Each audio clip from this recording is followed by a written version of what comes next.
Good afternoon, Luzon, Visayas, and Mindanao. I am RJ Slawan. Welcome to the World News, bringing you the eye on such an interesting news update for today. Now, let's talk about why has globalization increased rapidly and what do you think will happen if the global trade ends? Globalization is rapidly increasing nowadays because, as we all know, of the advancements of communications and transportation is rapidly increasing nowadays. Advances in communications enables businesses to identify opportunities like investments, product trading, branding, and so on. And now, let's hear and see Ms. Montaz Delindo reporting now live from the University of Mindanao, Davao City, asking some students their opinions about what they think will happen if the global trade ends. Tazi? Yes, good afternoon, RJ. I'm Montaz Delindo reporting.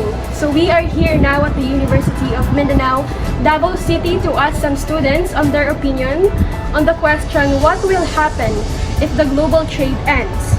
To further understand what globalization important is and what are the effects of global trade.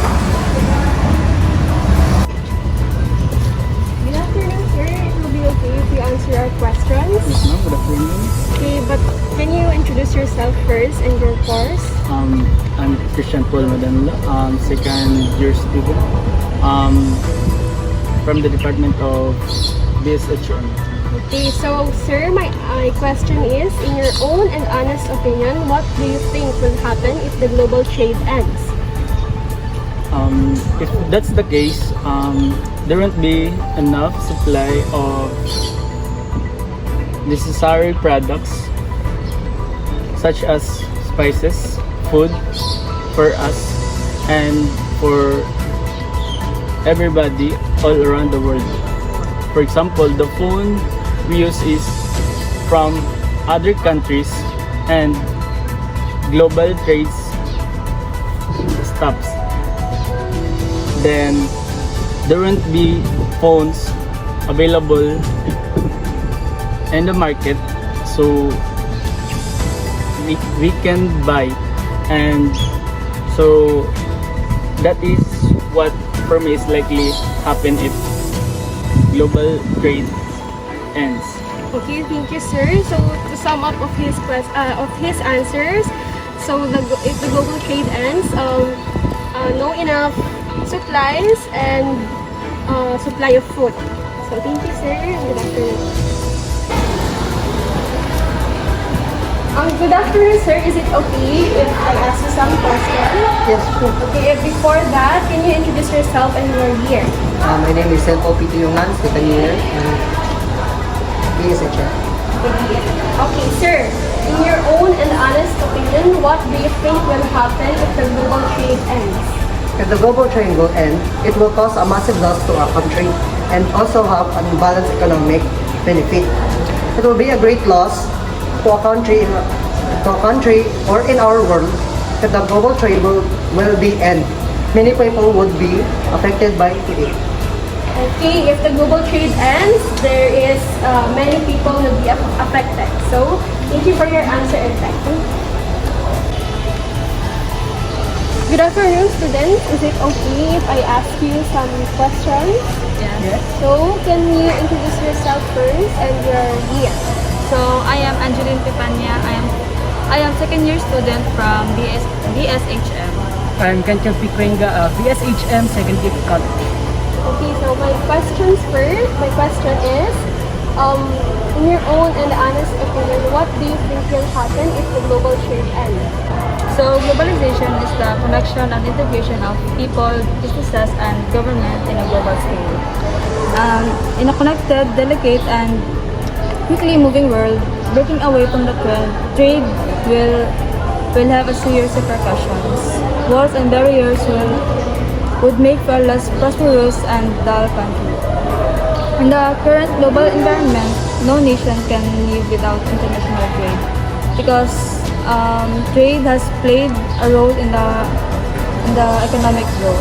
So let's improve global trade instead of ending it. Okay, thank you. And you? And for me, trade has a contribution to lower manufacturing costs. Without international trade, few nations could maintain an adequate standard of living, particularly those of the smaller size. With only domestic resources being available, each country could only produce a limited number of products and scarcity would be prevalent. Okay, thank you for your time. Hi, my name is Maria Catler Milano and I am second year college of Bachelor of Science in Hospitality Management. And I would say that what will happen if global trade is ended? Well, the economy of the country would drop like 100% as the global trade would stop negotiating it. We will also experience a shortage of a certain products that comes from international boundaries or borders since they would stop producing it. Our standard of living will not be same as we lived before as the country was slowly suffering and experiencing a massive of changes. Furthermore, the country would be out of control because of the unexpected event that all of us will be suffered in the meantime and can cause a big trouble not just our country but in global as well. Hi, my name is Leo Bertilvi Castillo. I'm a third year taking up a Bachelor of Science of Hospitality Management. And my answer to the question, what if the world trade will end? I think it will greatly increase the world's economic growth, and because world trade plays a vital role, like to the world, to the country, especially in China. China is one of the biggest producers like steel, concrete, appliances, merchandise, and others. And if the global trade will end, it's not just the other country but to us as well. We can get to those things that is not available to our country.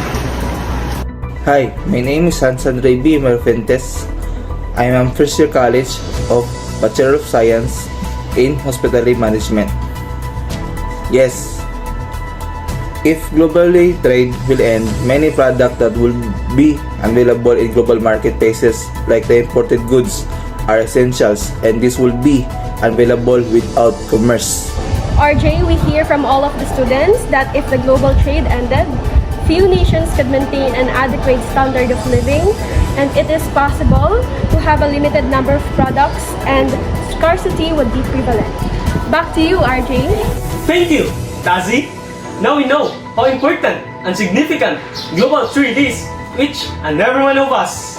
That's all for today. We will be back with some more news update. Once again, I'm RJ Slawan reporting